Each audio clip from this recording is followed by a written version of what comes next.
better with me saying professor or doctor? You can say whichever. But in the US, they use professor, no? So they use professor unless you're an administrator. And then they usually say doctor. Because once you become an administrator, unlike here, you're not considered a professor anymore, even though you are. I see. But then once you go finish being an administrator and you go back to the faculty, then they call you professor again. All faculty staff is professors. Yes. Oh. Well, faculty, not staff, but yeah. Yeah. Yeah. Maybe the first question is,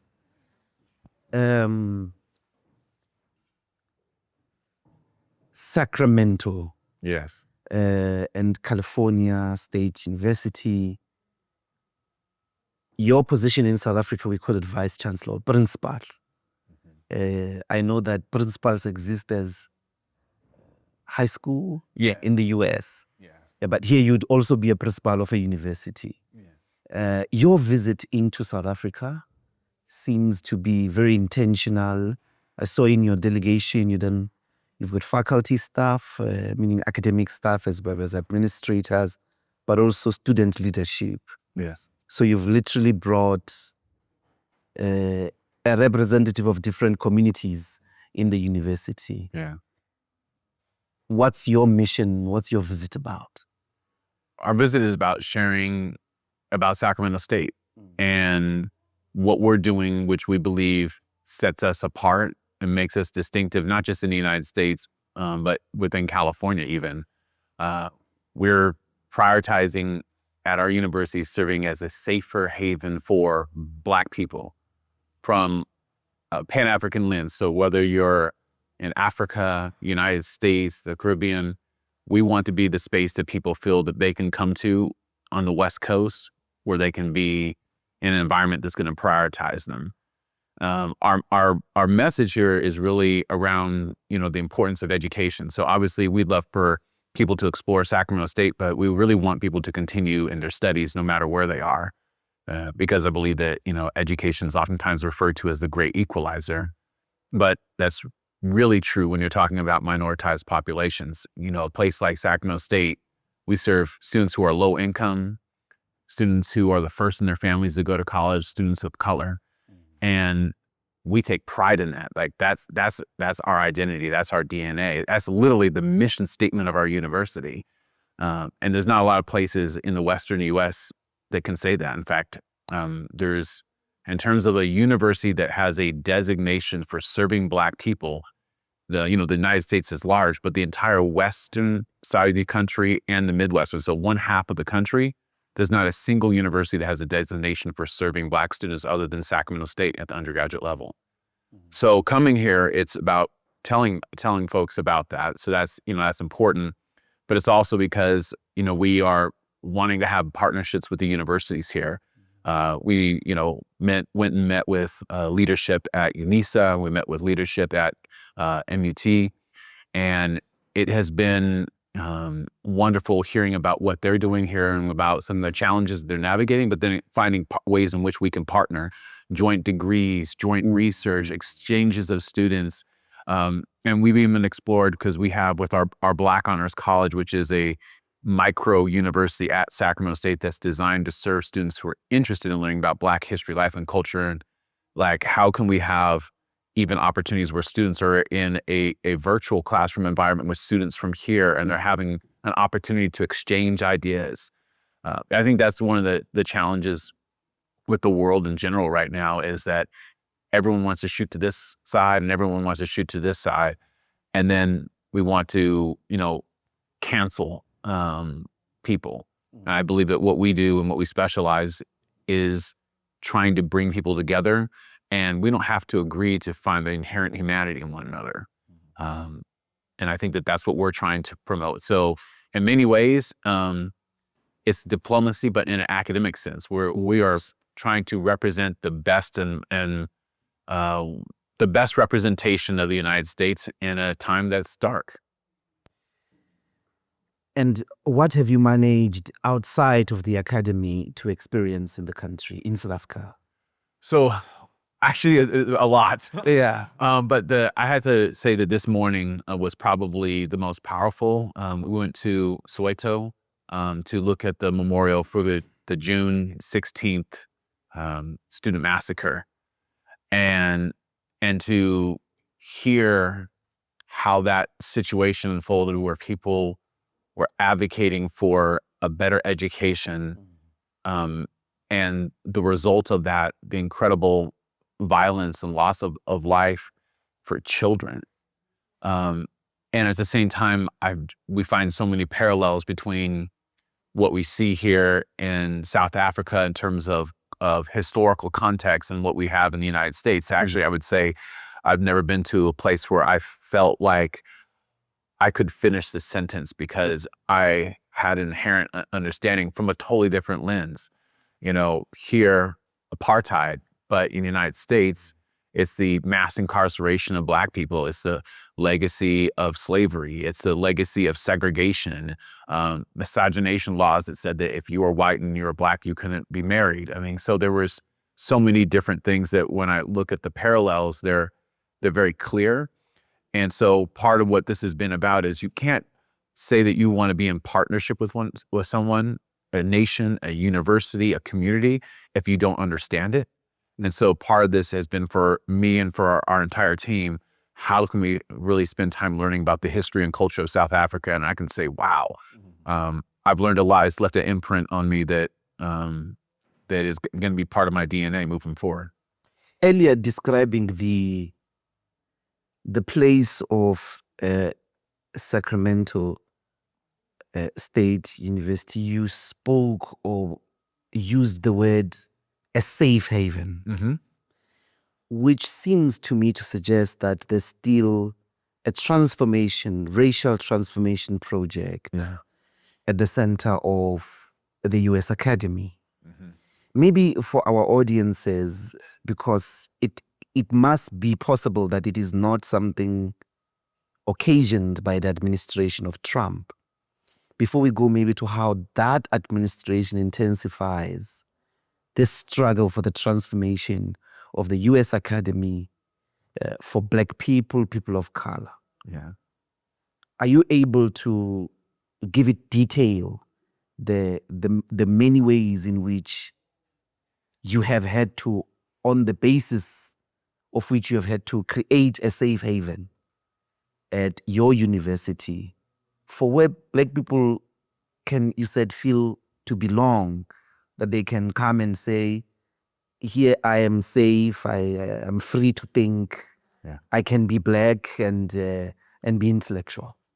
Yeah, so the history of slavery and racism in the United States is one that I think is well known, and one in which continues to this day and is part of the culture. It's deeply embedded within the United States.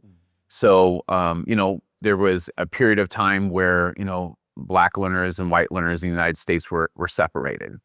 And then during that time, and in terms of segregation, then there was the integration movement, where then you had students who were Black students who would then go and now attend white schools. You didn't see it go the other direction very often. And they went from being in environments where they were taught in Black schools by Black teachers. Now, certainly those schools were not well funded. Certainly they were not well resourced in any way, shape, or form, but they were at least environments of centering the Black experience and really of wanting to see students succeed. Integration led to a different history, which is one where Black students haven't always been treated well. And it begins even at the earliest levels of schooling, which is part of some of the research I do. School suspensions, for example, is a big part of what I've looked at, where you have a child who's in the classroom and they're removed from that classroom environment because, oftentimes because of racism. They're kicked out of class, whether that's for a temporary period of time or they're sent home or they're even expelled. And that has been something that as a Black American that I've experienced personally. When I was a young child, I was in a school where in one grade I was suspended 42 times by the same teacher. And that 42 times. 42 times. My twin brother 24 times by the same teacher. And And it was a very jarring experience. And it's also representative of what continues. You have what we call the school to prison pipeline. So mass incarceration of Black people is a pervasive pattern in the United States. But we talk about the school to prison pipeline because we believe that school serves as the site to socialize students to determine where their futures are. And I've oftentimes in my classes with students said that it can be marvelous how you can have two students in the same classroom with the same teachers, same desks, same walls, same chairs, and they can have two wildly different experiences, and it's oftentimes based upon their race. And here's one way in which that plays out. Let's say that you have 4 boys. Let's say they're in kindergarten, like earliest levels of school, and they're on the playground and they're playing. It's a time where they're not inside class for a few moments so they can get some of that energy out. And the boys are throwing rocks against the fence. Now, should they be throwing rocks against the fence? No. But is that age-appropriate behavior for a child in kindergarten? Of course, it's an opportunity for learning and for instruction. But that's not what we see that happens. What usually happens is that the one Black or a darker skinned boy who's in the group is pulled out and used as an example to the others of what not to be, how not to act, and how not to learn. And that pervasive pattern of being singled out as an example is one that we oftentimes see. So the 3 main patterns in the United States in terms of Black education that people experience is distrust. So you're assumed to be criminal, dangerous, deviant, up to no good. So subject to school suspensions, so that could be expelled from school, mass incarceration. Disdain is looking at the culture and communities that Black people come from and seeing them as lesser than. And we hear it a lot through what we call like the they statements, where educators talk about students, they're lazy, they don't care, they're not really here for school. And then disregard, where we disregard the inherent intelligence of Black people. We assume that if a child is Black, that they must somehow not be as intelligent as others. And if a student then outperforms those low expectations, then the assumption is that they must have somehow cut corners or cheated in order to be able to do that. And so what we've tried to do at Sacramento State is go from what is normal, which is an environment of this distrust, disdain, and disregard, to create an environment that instead extols the brilliance, the dignity, and the inherent morality of Black students. And so that's happening at a time when across the nation there are numerous laws that have been proliferated in the last several years that have gotten rid of a focus on ethnic studies, the studies of Black history. They've gotten rid of critical race theory, which is a academic theory that talks about race and racism and how it influences laws. And I happen to be a critical race theorist who's also a college president, so that's a unique pattern to be able to see. We have representatives at most universities called chief diversity officers who are supposed to help to create an environment where all students from different backgrounds feel welcome and included, and those have been eliminated. And so at Sacramento State, what we're trying to do is do the exact opposite. We're trying to serve as a star, a North Star for students that no matter where you're coming from, whether it's in the United States, whether it's from around the world, and you want to go to a place that's going to extol your inherent brilliance, dignity, and morality, that you can come to a place like Sacramento State and have an environment that is truly invested in you. And it's not just performative, it's our mission statement. It's what wakes us up in the morning. What does the U.S. establishment have against ideas? 'Cause what you've just described is ideas, and these don't sound like dangerous ideas. They don't sound like people gathering and saying they want to study the history of Haiti, or they want to think about Black bodies and the ways in which in racist communities they are inconvenient in the ways they occupy space. Just the Black body being in the room, for racist, it sets off all kinds of nervous conditions. Yeah. But also,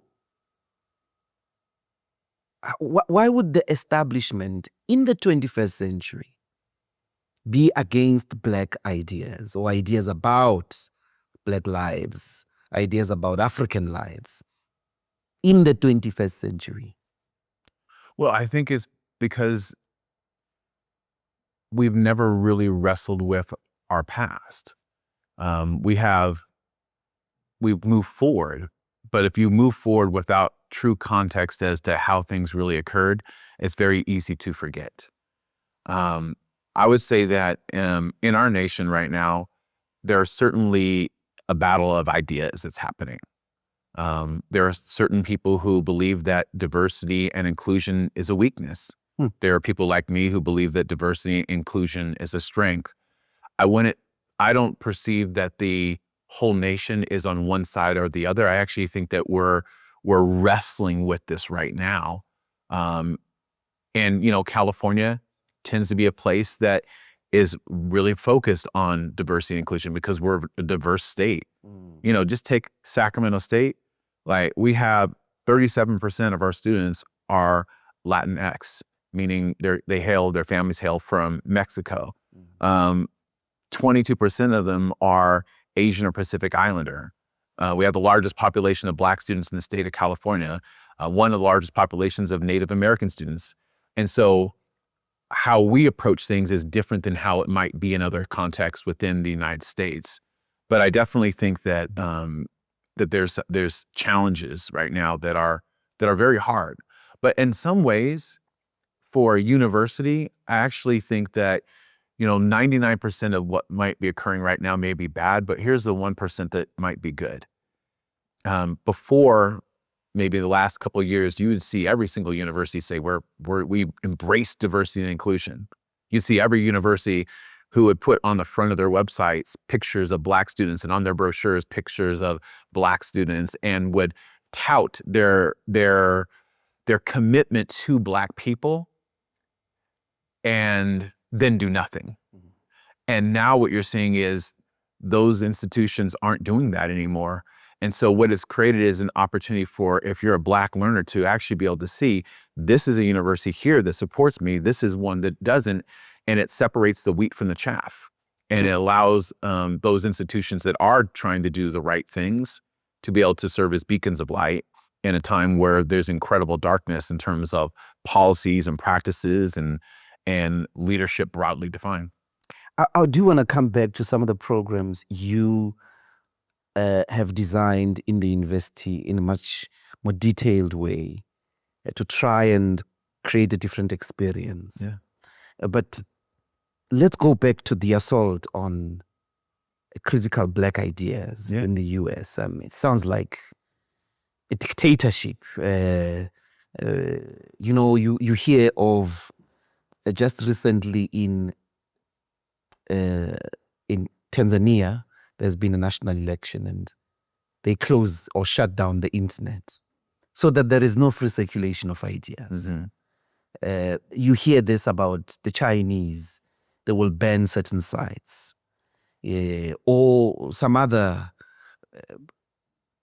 kingdoms in the Middle East. And you think of the United States as a different country, a country that is essentially about free circulation of ideas. People there are not scared to engage, are not scared of ideas because they come from a strong culture of deliberative democracy, for instance.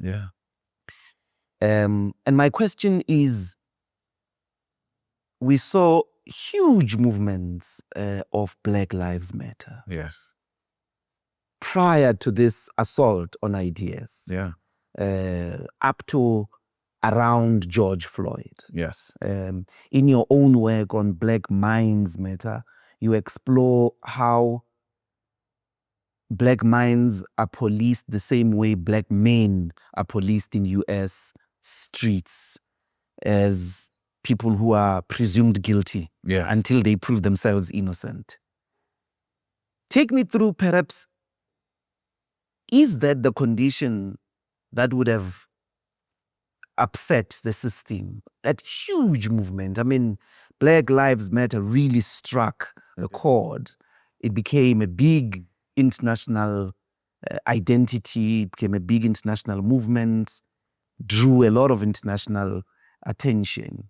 And then soon after that, we hear funding being cut from programs that are looking at critical black studies, universities that try to be pursuing inclusion and diversity.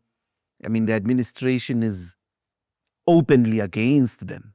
Could it be that it was because of this explosive generation of not just movements of people in the protests, but also critical works like yours, like your book, and many, many other people who have been most recently in a much more radical way than we would have seen in the 90s and the 80s about black ideas and the black condition in the United States? Yes, that is a very good question. So what you generally see is that whenever there is a movement within the United States that advances Black people, that there is a backlash, or what some scholars refer to as a white lash. Now, when I say that, I want to be clear that there are many good white people, right, in the United States, but there are certain elements within certain communities, oftentimes within that community, that struggle with racism. And so, you look at the civil rights movement. About what was the white lash that came with that, or the backlash that came with that? Martin Luther King, Malcolm X were assassinated. You look at the Black Power movement; they were a lot of those folks had to flee to Cuba or were put in prison or put in exile. And now you saw it with the Black Lives Matter movement. Yes, absolutely, it was a powerful movement, and there is now a negative response to that. That's actually normal within the United States, unfortunately. Is maybe these teachings suspected to be the professors in the university, because it was largely urban and also very much driven by students? Yes. Maybe the establishment, I don't know, you could correct me, because I'm trying to appreciate. Are you blamed for radicalizing the students, just like Socrates was?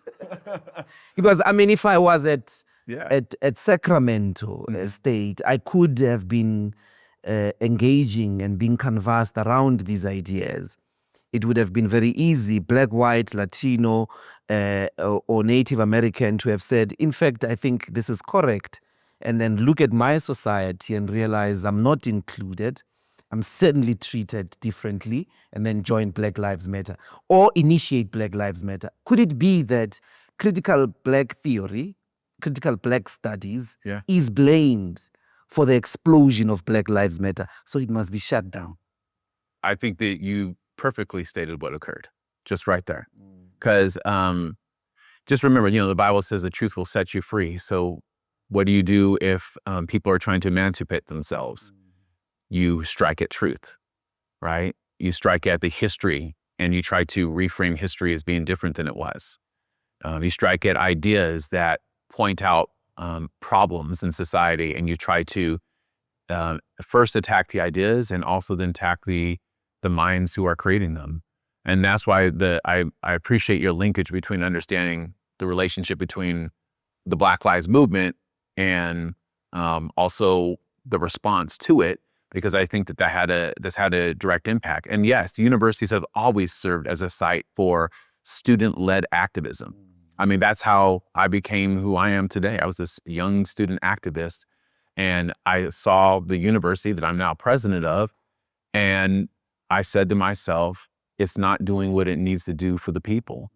And I didn't want to become a university president because I wanted the title. I wanted to become a university president because I wanted to create an environment where Black people were treated with dignity. And it wasn't something that was always occurring. And so certainly there's this ebb and flow to the culture within the United States, but the universities has always served as a site for truth telling. And if there's a conversation on truth, that's always a conversation that's also going to have some critical elements to it. And so, yes, many universities, you see student activism, and I love student activism personally.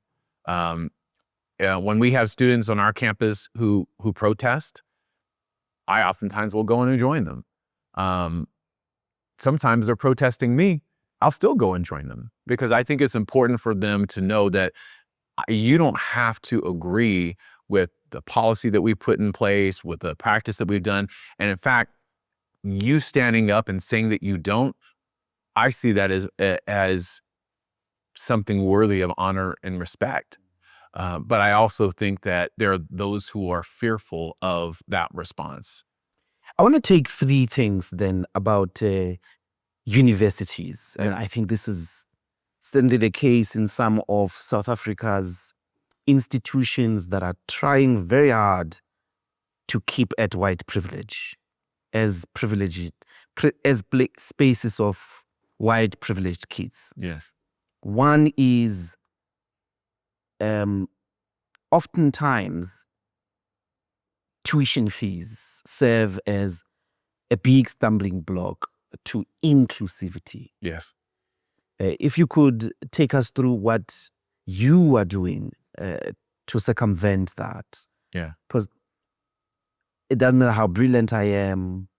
If I don't have money, I can't enter Sacramento State. And I think that's certainly the case for many of the people of color in the United States. Yeah. Black people as well, or African Americans. Yeah. But certainly majority of people of color, because of the setup here in the US, it's not quite a land of opportunity for them. Mm-hmm. What is the university doing with access in as far as tuition fees? So for us, our tuition and fees are set by our board of trustees. And one thing I appreciate about them is that they work really hard to try to keep the costs as low as they can for the students.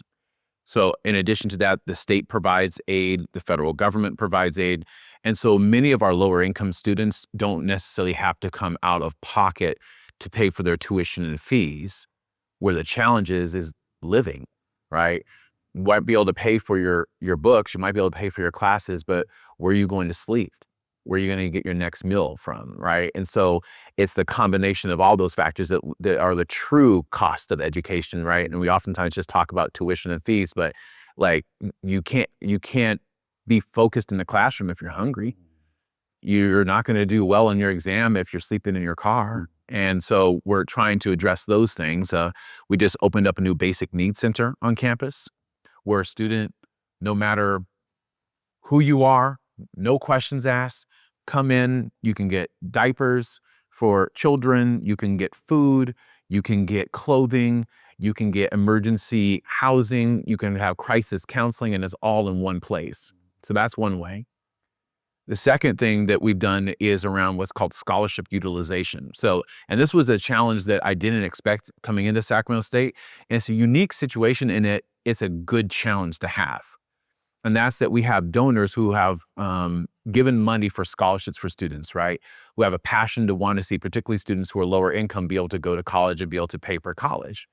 And what those donors have done is they've given the money, but then the challenge is that there's been so many different restrictions on who could have access to those dollars that the dollars were going unspent. So let's say that we had $1 million of scholarships to give out, but we were only giving out $300,000 of scholarships because we had all these requirements and no one could actually do it. And it makes sense why. Because when a donor gives money for a scholarship, they want to do it for someone who's just like them, right? Because that's what motivates you, right? So if it were me, right? Oh, I'm going to do a scholarship. I want it to go to a student from Siskiyou County in California who's going to study Black studies, who's into boxing, and who wants to do community service, right? You start adding on all those things, and then you qualify everyone else out. And so what we've been doing is what's called scholarship utilization. Is we are essentially removing as many of those restrictions as we can, going back out to donors and saying, I know that your intent was to give money to support students. These criteria are now making it so the students aren't getting the dollars. Can we work to renegotiate that criteria? So that's, I think, a big part of how we're trying to approach it. Maybe then the second aspect is grades. Yeah. And coming from generally weaker high schools, or I don't know what would the system be in the United States. It's very difficult to detect brilliance when the education environment you come from is already a poor education. Mm-hmm. Sometimes you are exaggerated. Sometimes you are undergraded. Yeah. To give grades as to who can come in for which degree, sometimes that's where they sort of just filter us out. Yes. Because we come already with the baggage of a weak preparation. Having come from schools that are not properly resourced, teachers are not properly paid, so we get generally the lower rank, but also just the conditions of learning. If it's a neighborhood that is very, very violent, gangsters, lots of crime, and generally unstable, it affects learning. My grades will not be the same, granted. Yeah. So how do you deal with that phenomena for the purposes of inclusion? So one way in which we do it is we are pretty open access in who can come to Sacramento State. I mean, certainly we do have some basic requirements, but we try to be a regional institution that is meant for the student who you just described. Like that's our focus. That's the majority of students that we serve are the students who may not have went to the best high school, who but deserve no less than anyone else to be able to have access to a higher education. The other thing that we have that helps to address that are community colleges, which is actually what a lot of my research is on. Is it's on a totally different subset, right? So those are colleges where students are doing their first 2 years of study, and really your requirements to get into the community college are basically, do you want to study? And so we can forget everything that happened in high school. Let's just start over. And they can do your 2 years there and then transfer to a place like Sacramento State. So both in terms of our general admissions requirements and then our intentional partnerships with community colleges. And so how we've tried to address it is we've made a bold enrollment goal. And one of our bold enrollment, we have 3 of them, but one of our bold enrollment goals is to have the highest population of transfer students in the state of California. And that's about 2 things. It's access for the students that you just described, but then also recognizing that when you think about a student who's more likely to be exposed to a lower quality of education, they're students who are oftentimes Black, Native American, and Latino. And so if they're in the community college and now they've been able to come out of that and they've been able to do good for 2 years, like that's the student I want in Sacramento State more than somebody who's had everything handed to them for the rest of their entire life. And that when I think about our students tend to be the ones who are gritty. They're resilient. They're overcome incredible obstacles. I meet students all the time who, they're like me. They're former foster kids, or they were formerly incarcerated and they came to Sacramento State, or they came from a low. Have you been incarcerated, Professor? I've never been incarcerated. No, but I was born while my mother was in prison. So I'm a unique case in that way. It seems that possibly would be, when I look at a lot of works of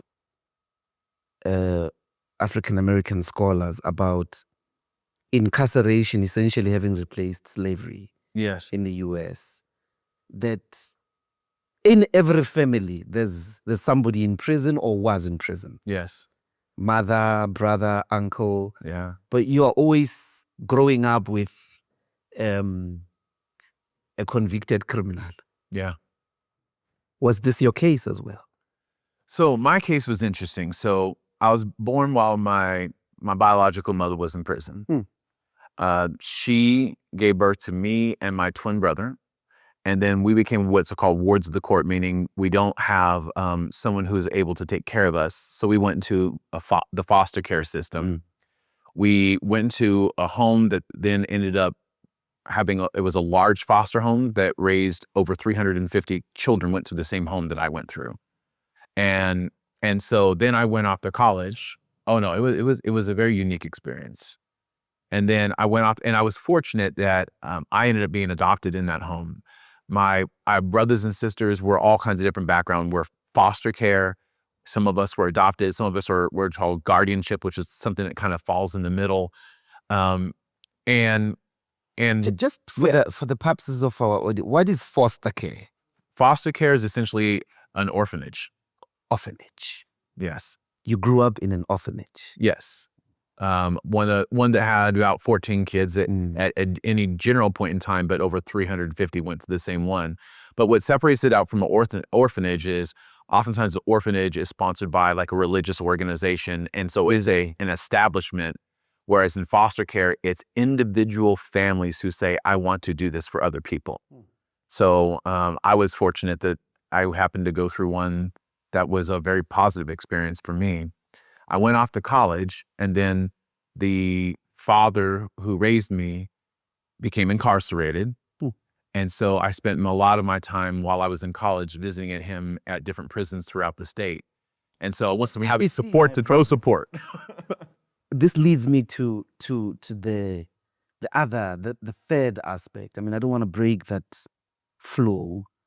But how do you teach a person like that pedagogically when the assumptions of teaching and learning rely so much on an enlightenment subject, a subject with a mind, a Cartesian mind, a mind that can be on its own, that stands on its own, that is able to reflect on its own and doesn't meet monsters, doesn't come across certain dark episodes, and instead of being able for being self-reflective, it'd rather escape. It'd rather never look into itself.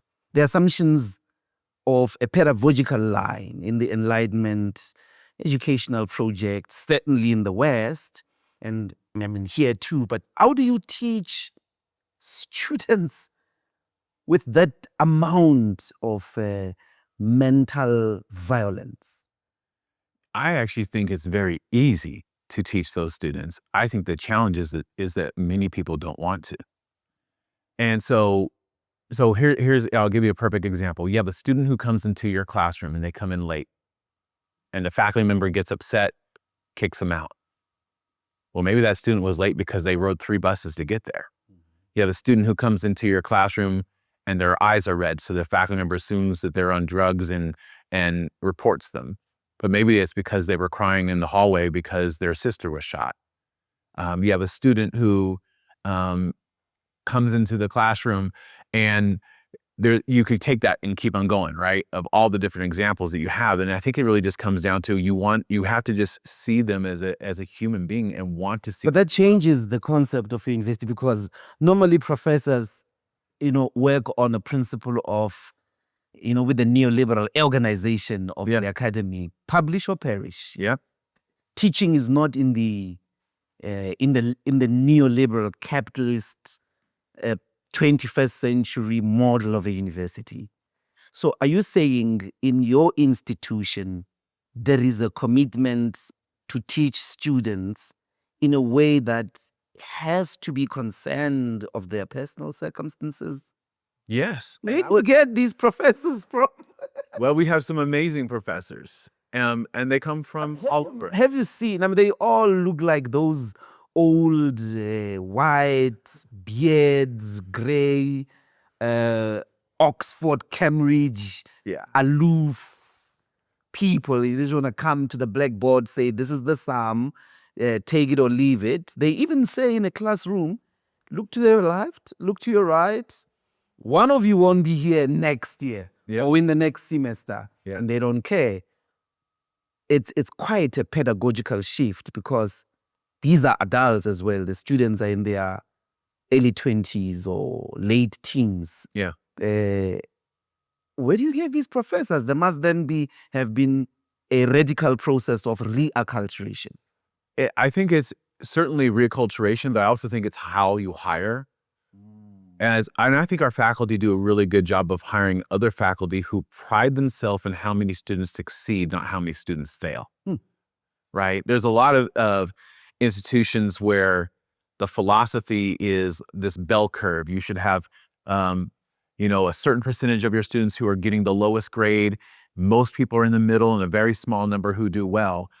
I've always, even as an educator myself, I pride myself in how many, if a single one of my students doesn't do well in my class, I take that personal.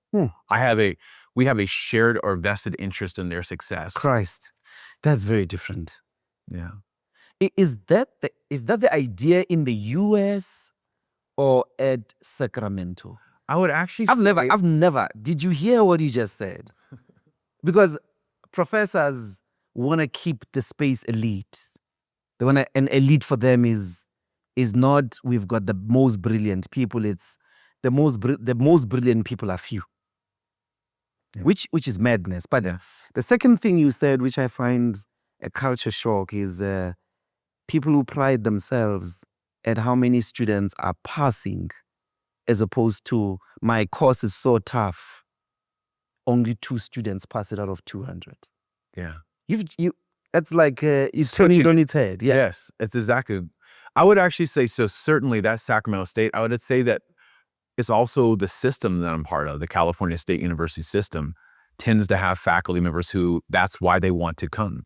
They want to be there for that reason, because they see what other universities do that pride themselves in that. And here's why that matters. Like, when you have a student who doesn't do well in the university, that student, what happens when they leave? They leave with more debt, no degree, and then they go back to their communities, and then they talk to other people about what their experience was.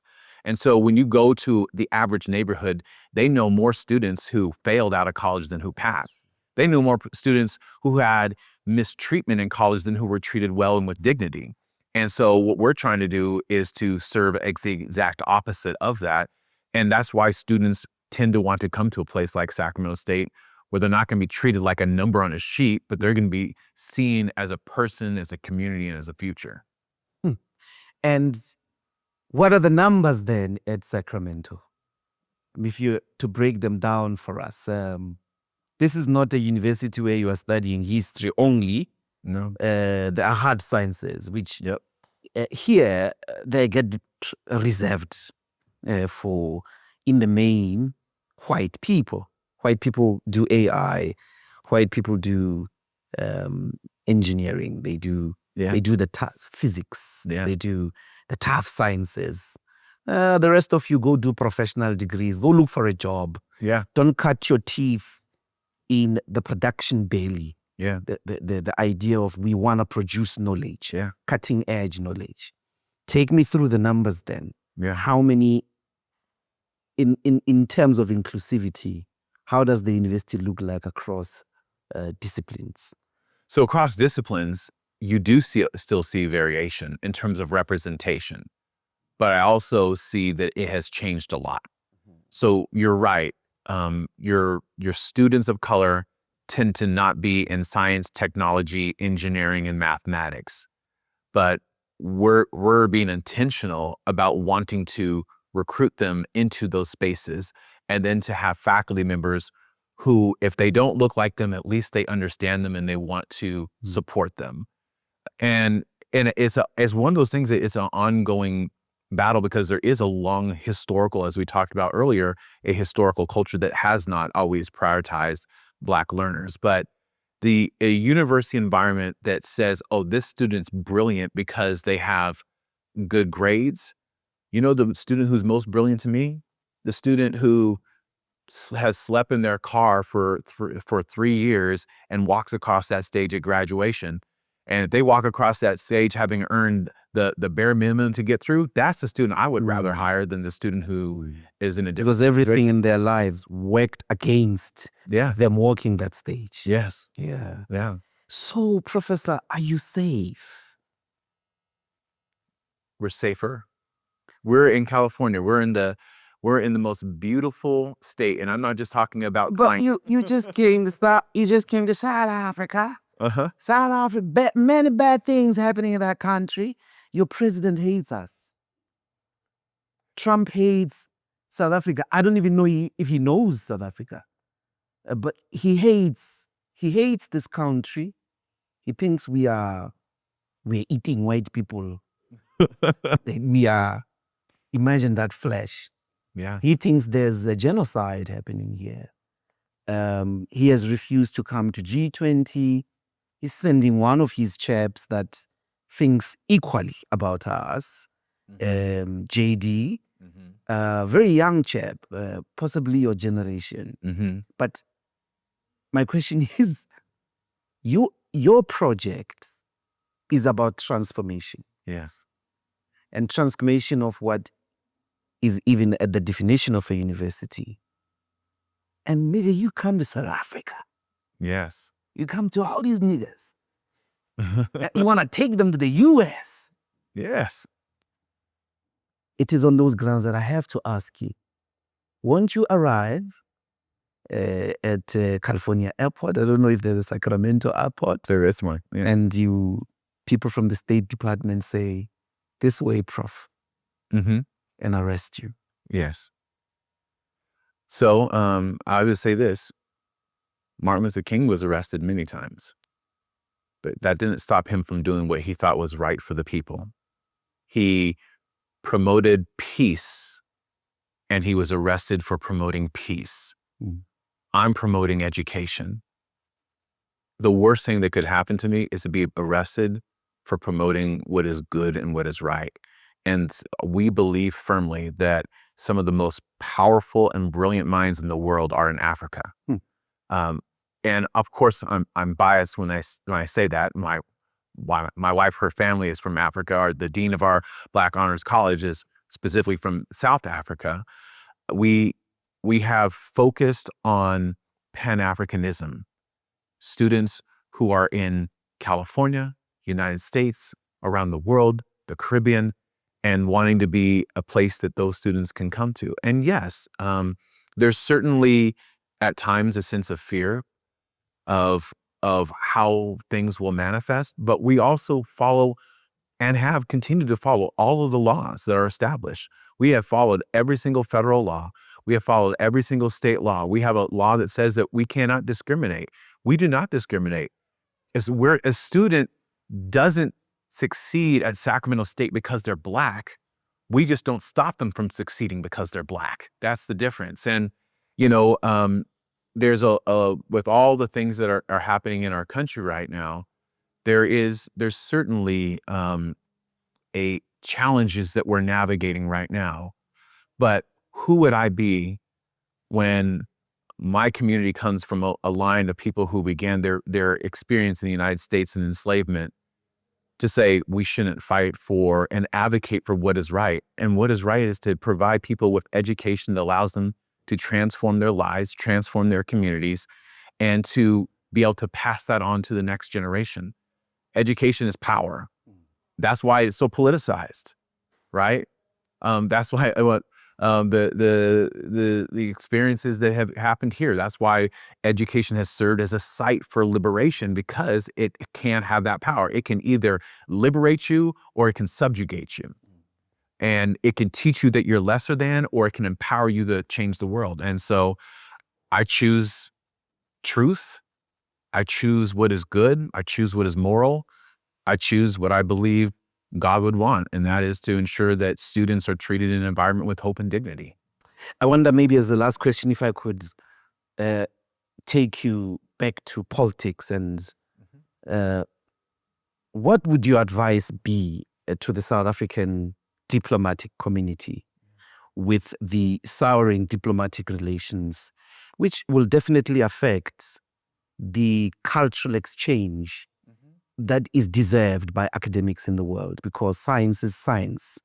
It actually, quite frankly, has no color. It has no place. It cannot be, an idea cannot be bound. Hence, it's called university. Yes. It's because its premise, it's a universal idea. Certainly, the souring relations between two countries on the basis of a lie might get worse and frustrate precisely these efforts that you are busy with. You said you are on a diplomatic mission, but in the name of education. Yes. What if I'm Minister of Foreign Affairs, or I'm at the forefront of championing South Africa-US relations? What would your advice be? What do I do to deal with Mr. Trump, who seems to not be very, very friendly with facts. Well, whether it's the current administration or different or even within this current administration, what we have focused on is, again, doing what's right. And certainly, he has been elected. He is in power, and we will adhere to all the policies that they have set forth, and we have done that. I would say to the people who are here is, hopefully you've seen us, and you've seen that the United States is very diverse, and the United States has people who love South Africa, who believe in South Africa, who are rooting for the people here. And just remember that behind every idea that goes this direction, there are many people who are on the other side. It's the word university. That is the beauty of the diversity of a university environment. And so I'll say this: I have students who are Republicans, conservatives. I have students who are Democrats, who are liberals. I have students who are everywhere in between.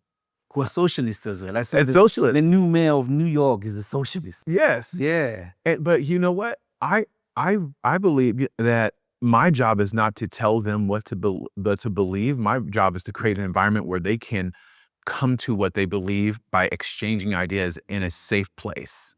And so, again, I would just say to the people of South Africa, just know that there's people like me, and there's many, many more who love the South African people and who believe that you all have given the world some of the most important things ever. You know, we in our classrooms, we teach about Nelson Mandela in our classrooms, right? We teach about the Zulu people in our classrooms, right? I mean, I was fortunate. That was a part of my educational experience, is learning about South Africa. I always wanted to be here. So just remember that behind, again, everyone who goes this way, there are others who perceive things differently. I think I speak for all South Africans. I know they love them Black Americans there. In the future, it is you cannot restrict what African Americans are doing to America.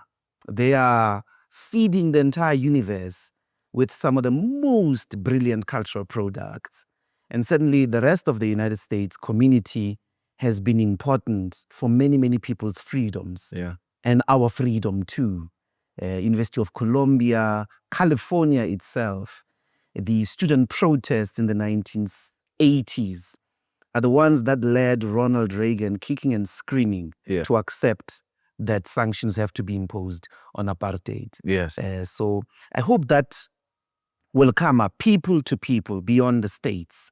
There must be constant exchanges, constant bonds and constant sharing of values, so that the world becomes better than when we found it. Yes. Yeah. Thank you very much, Pano. Thank you. Appreciate you. Thank you. All right. Nice.